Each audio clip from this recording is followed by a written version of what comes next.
Bismillahirrahmanirrahim. Assalamualaikum warahmatullahi wabarakatuh. Selamat pagi, siang, sore, ataupun malam. Kembali lagi dengan saya Muhammad Fajar Siddiq Widodo dalam segmen Ruang Kelasku. Nah, pada kesempatan kali ini saya akan memberikan materi perkuliahan terkait dengan mata kuliah pengantar hukum Indonesia, yang mana pada materi ini nanti saya akan membahas mengenai asas-asas di dalam hukum pidana. Nah, namun sebelum itu saya ingin mengucapkan selamat menjalankan ibadah puasa. Semoga puasanya lancar sampai dengan akhir ya. Semoga nanti teman-teman nggak ada yang bolong ya, kecuali yang cewek mungkin ada bolong beberapa, tapi it's okay. Itu kodratnya sebagai perempuan. Oke. Di kesempatan ini ya, nanti saya akan membahas beberapa hal aja, di mana nanti materinya ya akan saya bagi ke dalam 2 video ya, karena ini nanti berkaitan dengan kuis yang akan saya masukkan di dalam video pertama ini. Nah, ini adalah video pertama, jadi nanti saya akan membahas terkait dengan pengertian, kemudian unsur-unsurnya, ada lagi sumber dan dasar hukum pidana, kemudian ruang lingkup dan asas. Nah, nanti itu akan saya bagi 2 ya. Yang video keduanya, nah nanti akan menjelaskan asas-asas hukum pidana secara lebih mendetail. Nah, oke, langsung saja kita masuk ke dalam materinya. Nah, bisa teman-teman lihat di dalam cover ya, judul yang saya tulis adalah asas-asas hukum pidana. Jadi di sini nanti saya tidak hanya menjelaskan asasnya saja, tetapi kemudian mengenai pengertian. Nah, karena ini merupakan pengantar bagi teman-teman semua untuk kemudian nanti di dalam mempelajari ilmu hukum ini akan tahu kira-kira saya ini lebih ke arah mana untuk ilmu hukum, atau saya ini lebih tertarik ke arah mana, hukum perdatakah, hukum pidanakah, hukum tata negara, atau hukum administrasi negara, dan lain sebagainya. Nah, teman-teman bisa mengambil kekhususan itu agar nanti ketika menjadi seorang sarjana hukum, teman-teman benar-benar menjadi expert di bidangnya. Nah, kalau teman-teman kepingin jadi advokat ya tentunya harus menguasai segala dasar-dasar terkait dengan materi hukum ya, yang dasar itu wajib, kemudian hukum acara ya, dan kemudian teman-teman ya tentunya profesi advokatnya nanti akan dikhususkan kemana. Nah, pun begitu pula dengan profesi hakim. Nah, nanti teman-teman bisa melakukan konsentrasi gitu ya. Mungkin kalau teman-teman yang saya ajar ini adalah di hukum keluarga Islam. Nah, sedikit banyak tentu nanti teman-teman akan berhadapan dengan yang namanya hukum pidana. Oke, langsung aja kita mulai untuk slide yang kedua. Nah, di sini saya mengawalinya dengan pengertian hukum pidana. Nah, bisa teman-teman baca ya, di situ di poin pertama yang sebelah kanan itu saya tuliskan pidana atau straf, hukuman berakibat tidak menyenangkan dan bersifat memaksa, bersifat menyiksa. Nah, maksudnya seperti ini. Ini teman-teman rata-rata kan kalau tidak keliru itu mesti kelahiran sekitar tahun 2000-an ke atas. Ya. Saya nggak tahu teman-teman waktu SD, SMP atau kemudian SMA mengenal istilah distrap sama guru nggak? Nah, jadi kalau saya dulu gitu ya, ketika mungkin saya terlambat, tidak mengerjakan tugas ataupun mengerjakan PR, kemudian saya distrap oleh guru. Nah, maksudnya distrap di sini adalah ada diambil dari bahasa Belanda yang artinya adalah straf. Ya, straf sendiri memiliki makna ya, secara umum bisa dibilang sebagai penghukuman.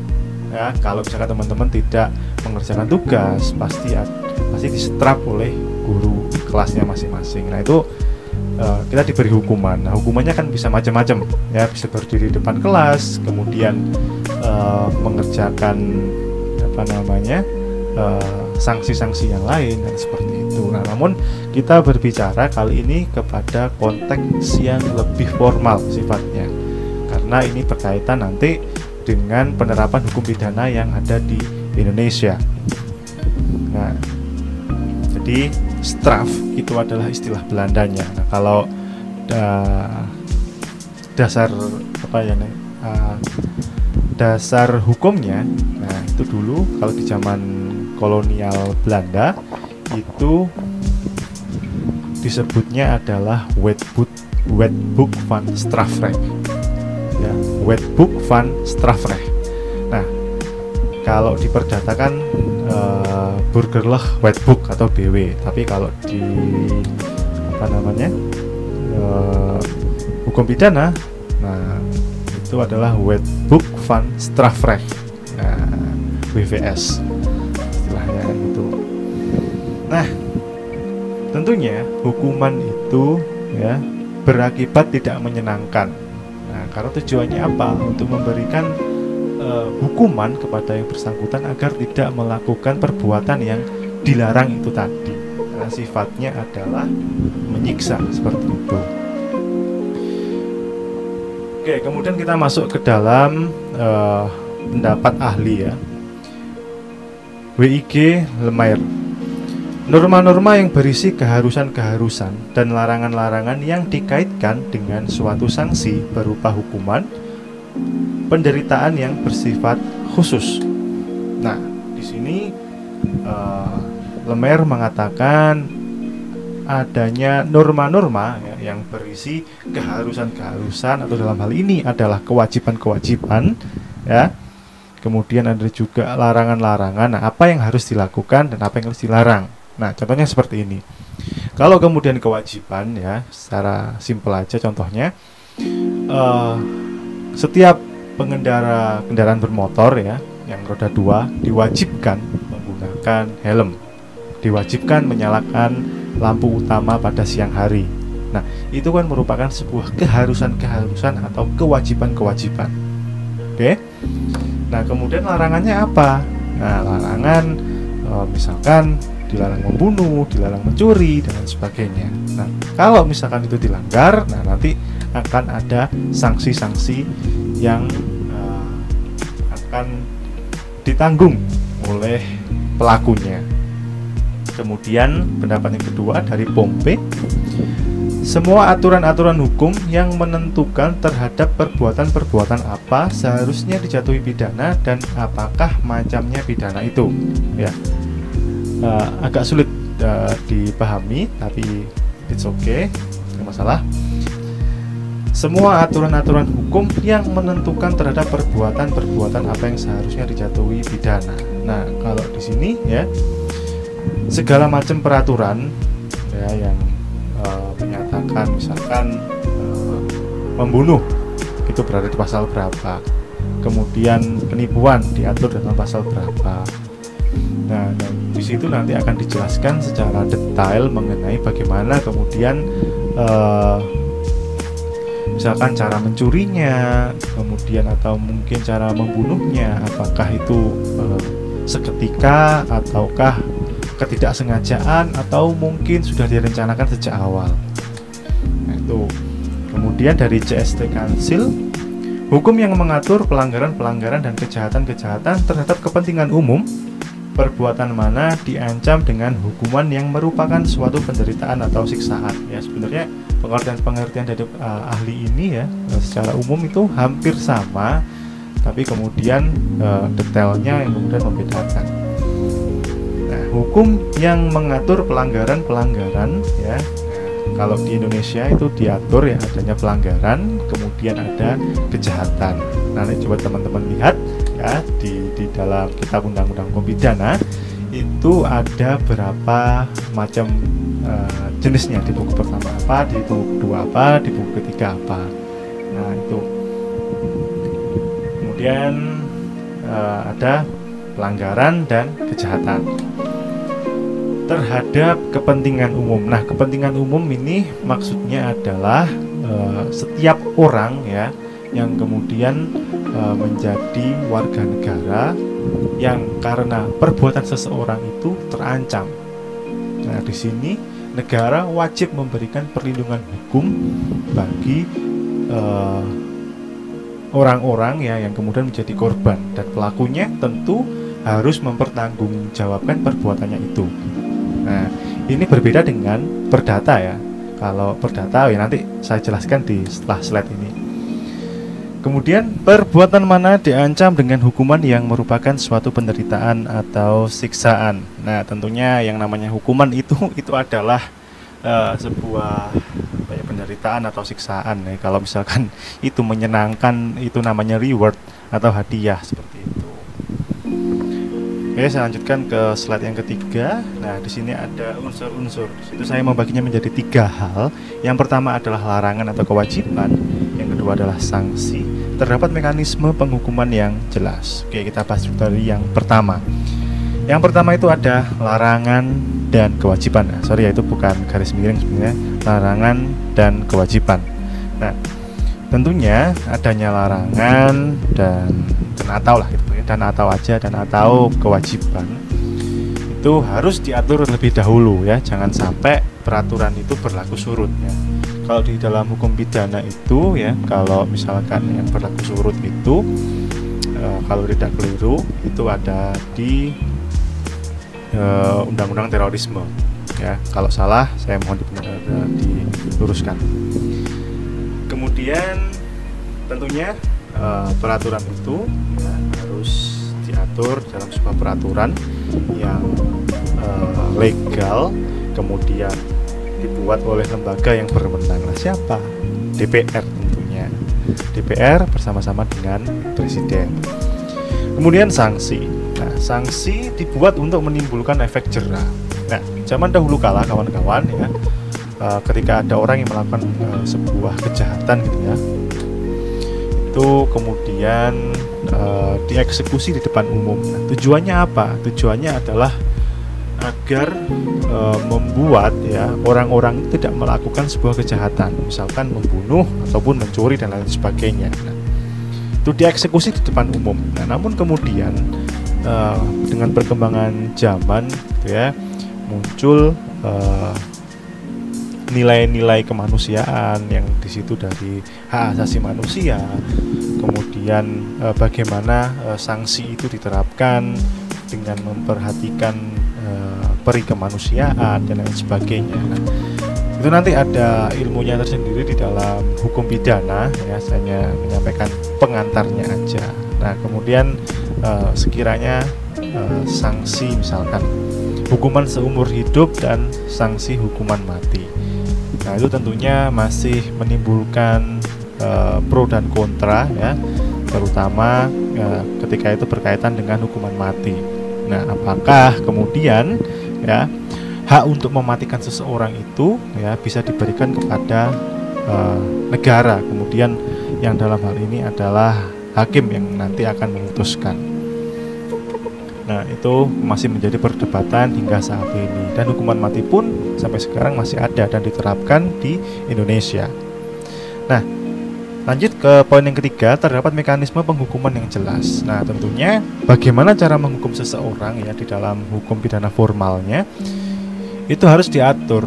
Nah, bagaimana kemudian nanti cara menangkapnya, kemudian cara kemudian memutuskan hukumannya, atau kemudian bagaimana pelaku ini membela diri ya, karena di dalam hukum pidana itu dia harus terbukti bersalah ya, bukan hanya pengakuan dirinya itu dia ngaku-ngaku, oh saya ini pelakunya, saya yang melakukan tindak kejahatan itu. Nah, tidak seperti itu, harus ada bukti ya, bukti material atau bukti yang benar-benar menunjukkan bahwa dia melakukan sebuah kejahatan itu.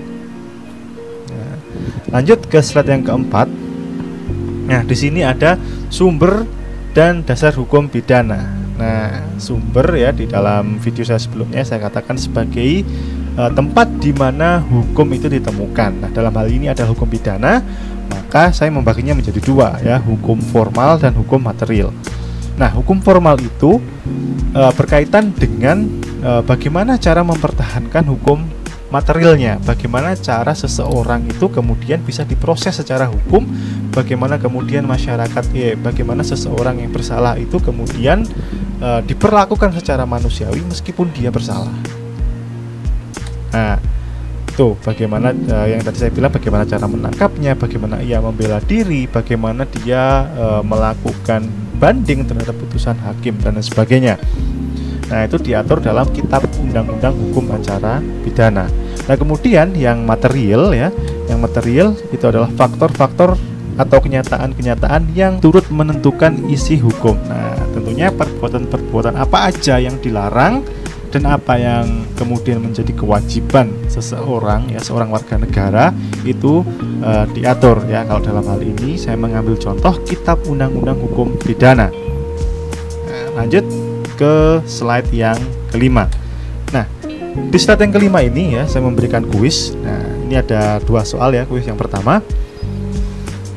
Nah, menurut kalian nih, apa definisi dari hukum pidana? Nah, kalau tadi kan saya sudah menyebutkan pengertian dari ahli, kemudian ada unsur-unsurnya itu apa aja. Nah, sekarang giliran teman-teman untuk menyusun pengertian hukum pidana menurut teman-teman sendiri. Itu yang pertama.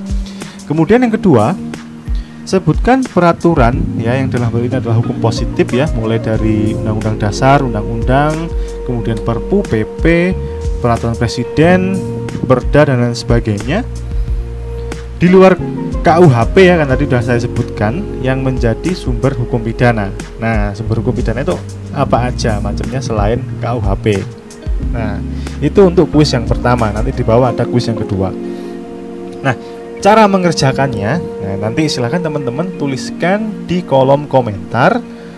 Dan jangan lupa sebutkan lebih dulu ya mata kuliahnya apa, kemudian kelas apa, A ataupun B, kemudian nomor absennya dan nama lengkap ya. Nanti saya masukkan ke dalam buku penilaian saya. Nah, nanti bisa nambah-nambah nilai teman-teman. Kalau UTS-nya kemarin nilainya teman-teman itu jatuh. Nah, kemudian jangan lupa berbahagia. Nah, itu. Lanjut ke slide yang keenam ya. Ini terkait dengan ruang lingkup.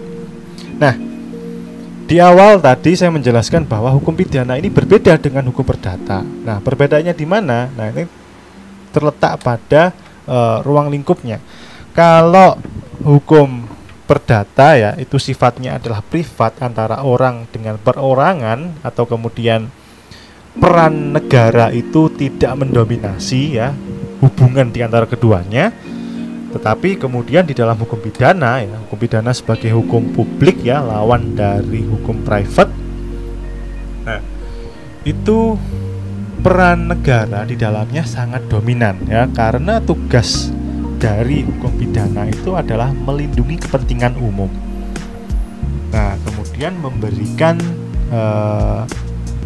keadilan atau kemudian penegakan hukum ya, untuk memberikan kepastian itu tadi, karena peraturan-peraturannya sudah ada, tinggal menjalankan saja. Maka negara dalam hal ini wajib turut campur di dalam perkara-perkara pidana. Contohnya ya, membunuh ya, seseorang yang membunuh itu kalau kemudian tidak ada hukum pidana pasti langsung dieksekusi oleh masyarakat ya, main hakim sendiri. Nah, itu tidak diperbolehkan, karena ketika kita main hakim sendiri maka itu akan menimbulkan permasalahan baru yang sangat kompleks nantinya.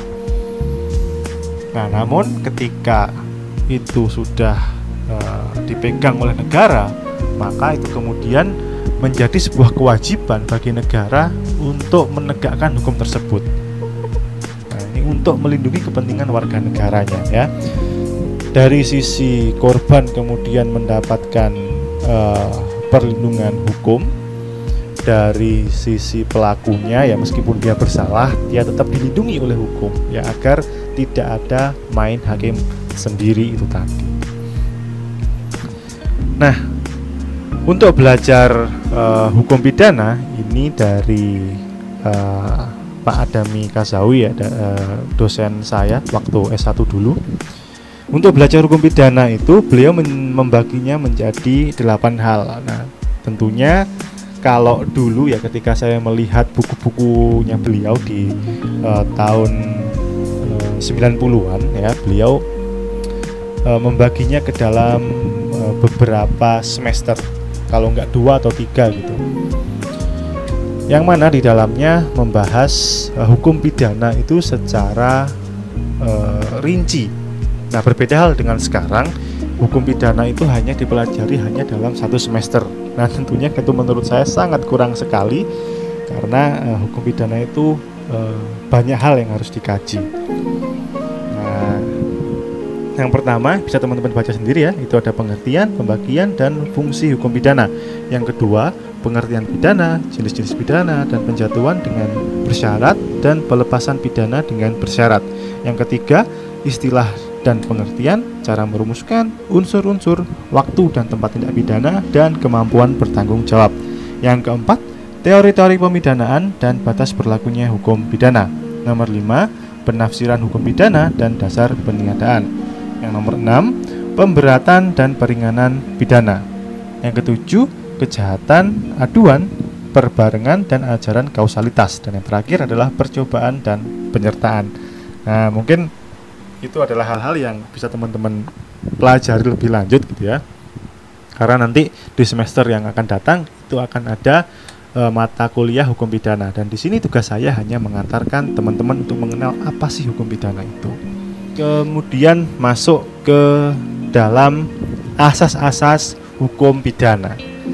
Nah, di situ saya menyebutkan ada asas legalitas, asas tiada pidana tanpa kesalahan, asas teritorial, asas nasionalis aktif, asas nasionalis pasif, dan asas universal. Nah, sebenarnya ada asas-asas yang lain ya, yang nanti bisa teman-teman cari. Nah, kemudian ini ada kuis yang kedua ya. Kuis yang kedua itu ada 2 pertanyaan juga ya, yang bisa teman-teman kerjakan. Jelaskan pengertian asas di atas. Nah, secara singkat aja, tidak usah terlalu panjang ya. Apa yang teman-teman pahami dari asas-asas itu tuliskan di kolom komentar. Nah, nanti cara mengerjakannya jadikan satu aja dengan kuis yang pertama tadi. Nah, nanti biar enggak terpisah-pisah, nanti mempermudah saya untuk memberikan penilaian terhadap komentar teman-teman. Kemudian kuis atau pertanyaan yang kedua, jika menemukan asas-asas terkait hukum pidana di luar yang saya sebutkan di atas, nah silahkan ditambahkan. Nah, tentunya nilainya ini berbeda ya dengan kuis sebelumnya, karena teman-teman harus mencari dan menjelaskan apa asas yang belum ada di dalam list saya ini apa aja. Nah, dan ini nanti asas-asasnya akan saya jelaskan ya di dalam video tersendiri ya, di dalam video kedua setelah video ini tentunya, yang tidak saya upload berbarengan. Nah, nanti biar teman-teman ada waktu untuk mengerjakan kedua kuis yang saya berikan ini tadi. Nah, untuk sementara waktu sekian dulu ya, nanti kita sambung di video part kedua. Nah, terima kasih banyak teman-teman. Nah, silahkan dikerjakan kuisnya. Jangan lupa tuliskan nama, mata kuliah, kemudian kelasnya apa, nomor absen, dan nama lengkap. Sekian dari saya, sampai ketemu lagi di video yang kedua. Wassalamualaikum warahmatullahi wabarakatuh.